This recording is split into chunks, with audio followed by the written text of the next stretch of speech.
Thanks for joining. This is Naomi Colas. I am the Service Desk Supervisor, and today we're going to talk through 22-23 Advisor Fall Collection Reporting.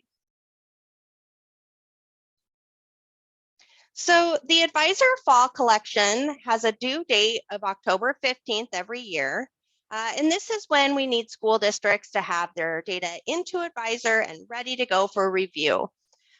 After that time, we're in an audit window phase. So this is where the NDE program owners are going through the data, analyzing things, looking at their specific data sets, and even contacting the school districts to reach out if they see there's an issue with the specific data set. So on October 31st is when that audit window closes, and that's really when the data has to be ready to go. On November 1st, the data is locked and it's not changeable after this time. So the data collected in the fall collection includes a lot of data sets related to membership specifically. We've got student demographics, enrollment data, all sorts of program specific data, special education, early childhood, our free and reduced lunch counts, English learners, and then additionally, any digital equity data is collected during the fall collection. The data is used for a multitude of things. I've already mentioned one, membership. That goes towards the state aid calculations. The nutrition services utilizes the data for their direct cert process. I've mentioned free and reduced price lunch counts, E-rate, MIPS, Medicaid and public school, IDEA, our annual child count for special education, English learner participant and eligibility counts, digital equity. And a lot of this information is actually utilized a year later when we publicly display the information in the Nebraska Education Profile. Throughout this presentation, I've got various data links here. I'm not going to click on them now, but a PDF of the presentation is available, and you can click through these as resources for your own purposes. So at the bottom of this slide is a link to the what we call NEP, the Nebraska Education Profile, where you can view that publicly displayed information. As well, there's a link to the advisor calendar for 2022, and it goes into more details on those due dates, the data collected in the fall collection, and then also the various uses for the data. Another huge helpful resource for districts as they're submitting advisor information is the Advisor Resources webpage, linked here. It has the calendar, as I've mentioned. The main sort of manual or how-to advisor data elements guidance document. This lists every element that's in advisor validation, and it has a brief description of what that does. There's a couple of student-specific sort of how do I report this student scenario documents. Those are called Who Reports What, and Systems Involved Student Reporting. There's a link to the course codes and clearing endorsements website. We provide some advisor person ID guidance. And then we also have lists of the various districts and systems across the state in an Excel file, and that includes school numbers as well. So this can be really helpful if you're looking for other school district information that you may not have handy already. So I'm a school district. What are my next steps? How do I start in submitting advisor data for fall 22-23? Well, you're going to start by logging into the advisor validation collection, and you're going to choose the school year 22-23. The data that's already been sent into advisor is then analyzed, and errors are produced. These errors basically are indicating something's not lining up right. You've sent us this data set, but it doesn't quite match. It doesn't quite jive with this data set, and it should look like this. So heads up, take a look at this error, try and fix it if you can. Within advisor validation, there's some things we call lookups, and these are really helpful when you're looking into your errors. They can help you decide what needs to be fixed, what needs to be updated, what's missing. And the two that the service desk use a lot are the first two listed here. Enrollment lookup by ID, which lists one student's information for their entire school career. So it'll list their enrollment data at various school districts, which can be helpful if you want to see that another school district has transferred this kiddo in. The student lookup by ID, this is helpful because you want to look at one student for one school year at your district, and it'll give you every data set that you've reported for that kiddo. So it'll have their demographics, their enrollment, it'll have their SPED record, all that information. The other two lookups listed here, student lookup by demographics and special education lookup, are really helpful if you want to look at a very specific data set. So for demographics, an example would be, let's say you want to look at every kiddo at your school for this school year that's been reported with a 504 program record. You can run that. The SPED lookup is helpful if you're looking specifically at SPED program data and you want to pull every Part B kiddo that has a SPED record at your school district. You could do that through the SPED lookup. The other thing that can be helpful while you're reevaluating your errors is this help site here. And we don't have a lot right now, but we have a few articles written about specific errors and how you can fix those. So if you have a fairly common error, you can go to this help site and it should help you walk you through how to fix that error. Once you've got your errors evaluated, then and fixed if they should be fixed, you're going to review your verification reports. So within advisor validation, there are student verification reports. And again, you want to make sure you have your 22-23 school year selected at the top. You're going to click through this link here and we have a recommended list, and you're going to go through that list and review each of those reports because the reports are broken out by the collection period. So right now you're going to focus on your fall collection. So at the bottom of this page here, there's an article attachment section. You're going to open that up and it's going to be an Excel file and it's going to say fall collection. And so those are the reports you want to review. Within the reports, there are various reporting windows. So that allows these reports to basically take the data and analyze it even further. The ones that you're going to probably focus on the most right now are the as of today reports. So these would be students who are enrolled in your school district today, literally today. So it's helpful if you're comparing things against your student information system. And then the other reporting window that's going to be really important is the as of October 1st. So October 1st is our membership count date. So right now you're focused on reporting data to the state about that membership count date and all the information that surrounds the students related to that. So when you're looking at a report and it has an as of October 1st, it's going to be really important that you look at that, make sure the data is correct within, because that data is what's going to be locked on November 1st. And that's what's going to be used for your state aid calculations, et cetera. Another reporting window you may see is full year, and that can be helpful because it shows any students enrolled at your district at any time through the year. So even if they've already exited, so let's say you have some kiddos that you exited prior to the school year starting, they'll show up in this report where they're not going to show up on the as of today because they're not enrolled in your school district literally today. All right, so last but not least, we offer a couple work days, and these are really meant to be sort of question and answer sessions where you come with a specific question. We will have some various SIS vendor support, consortium support at these work days, and they're kind of a chance for you to just get one-on-one interaction and get that specific question answered. So there's two coming up. We have one on Wednesday, October 12th. PowerSchool, NEBSIS, JMC, and SRS will be in attendance in addition to NDE support. And then on Friday, October 21st, we'll have one where PowerSchool, EduPoint, and SRS will be present. These will run from 9 a.m. to 12 p.m. And as I mentioned, they're just a kind of a drop-in. They're a question and answer session. So they're not meant to be, you don't have to be there the whole time. If you have one question, drop in, get your question answered, leave, work on your data, whatever works for you. The link, the Zoom link to these work days will be located here at the Workday site, this link here. And then if you want additional information about these, you can also find that on the bulletin page where we have that information listed. So hopefully we'll see you at the work days.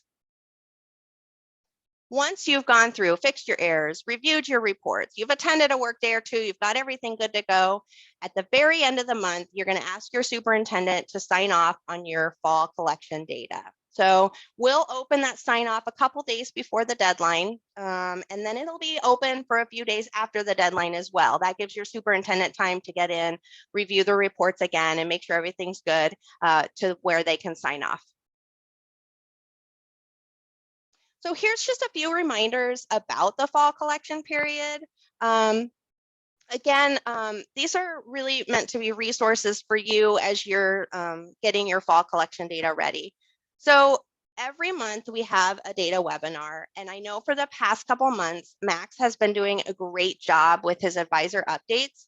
of giving a heads up to things that are coming this school year. I know we'll talk about this in a little bit. He's talked about instructional units. He's talked about some varying things that are changing for the 22-23 school year. So it's really important to review even just the PDFs of his presentations if you can, to kind of get the nuts and bolts of what's coming.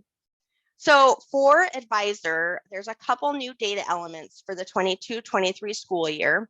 When you're in the Advisor data elements guidance, all these items will be marked new. So if nothing else, you can search the guidance document for the word new and see just those elements that are new for this year. I think the biggest one impacting school districts doesn't really relate to your fall collection data, but it does relate to your full year data. So it's just helpful for you to start thinking about this, is the new element called instructional time planned. So prior to this school year, IUs or instructional units were calculated based on various course data that was submitted to Advisor. And starting this year, we're going to use this new element, instructional time planned, to calculate the instructional units. So it is going to be an important field to be completed and to make sure that it's correct, because that's what's going to be determining the instructional units for school districts. We've talked about this. Max talked about it at his August Advisor Updates webinar. So I've linked the presentation here. And the accreditation team did a presentation that included some of this information at Admin Days this summer. And I've linked that presentation here. So I think both of those have some really, really helpful information in them. So you'll want to take a look at that if you have questions about instructional units and this particular change.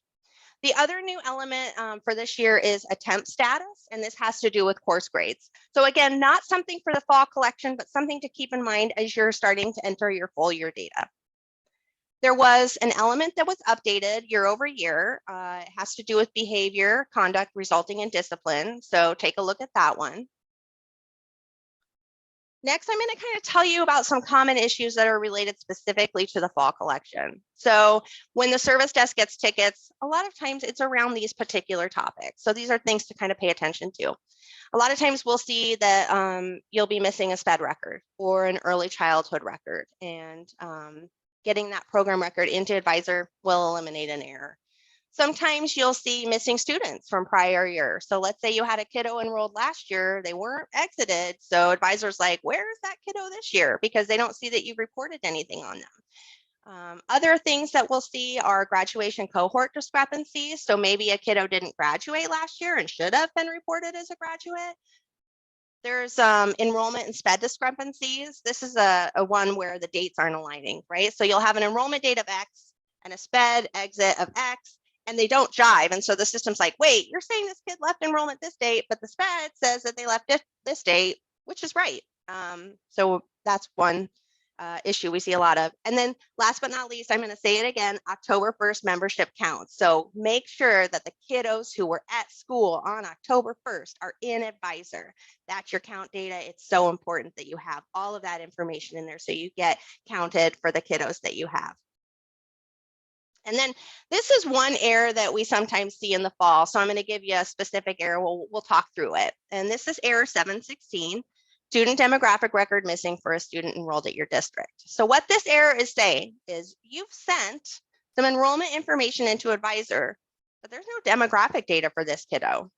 So every student reported needs name, date of birth, gender, race. Those are just some various demographic data sets that have to be in there in order for us to count that enrollment. So for some reason, the SIS did something wonky and that information disappeared and the enrollment information was still in Advisor, you're going to get this error. And the error is basically saying, is this kiddo enrolled? Because if they are, send demographic information into Advisor. And then let's say maybe they're not enrolled. That means you need to remove the enrollment information and you need to get all of the information out of Advisor for 22-23 for this kiddo. So there's a couple different things that you can do to eliminate the error. It all just depends on what the student situation is. There's an article here linked here specific to this error. If you have any other questions, you're just going to send an email to the service desk. So our email is advisorhelp@nebraskacloud.org. And that automatically creates a ticket, which we will get to. Right now, we are really busy. We're rocking and rolling with tickets. So we're taking a little bit longer than usual to reply, but please don't hesitate to send a ticket into us. We do want to help you, and we will get back to you as soon as we can. The service desk has a help site. I've linked it a couple times here. Here's another version of the link. And then we also really highly recommend that folks sign up for the bulletin. This is a subscription-based notification system. So you can go to this website and see current active notifications, but you won't get emailed. And so it's really helpful if you subscribe to these email notifications. We'll tell you when collections are opening. We'll tell you when work days are happening. We'll tell you when collections are due, specific data sets that you should be paying attention to. Lots of good information there. And then last but not least, the data webinars that I've talked about a lot. We always have our recordings stay there. So you can rewatch something. You can sign up to attend. If you don't make it, you can watch the presentation later. There's PDFs of all the presentations. It's a really helpful resource as well. I just want to mention there's a couple other additional fall collections happening right now. So here's a couple of them and some links to resources to help you with that. We have staff reporting. It was statutorily due September 15th, but we have another due date, and that's October 31st for this collection. What we do is in November, after this due date, is we take the information submitted and we actually display it publicly on the Education Directory website. And this gives folks superintendent email lists. It tells you who the math teachers are and at your school, all sorts of staff specific data that a lot of groups, even other school districts, are waiting to get so that they can communicate with those folks at your school. So it's really important to make sure to review staff reporting before the end of this month to make sure that that information is correct. The CDC, or the Consolidated Data Collections, is actually a collection of collections, and several of those collections are due October 31st. So here's a link to some of the instructions for those collections. If you have any questions, let us know.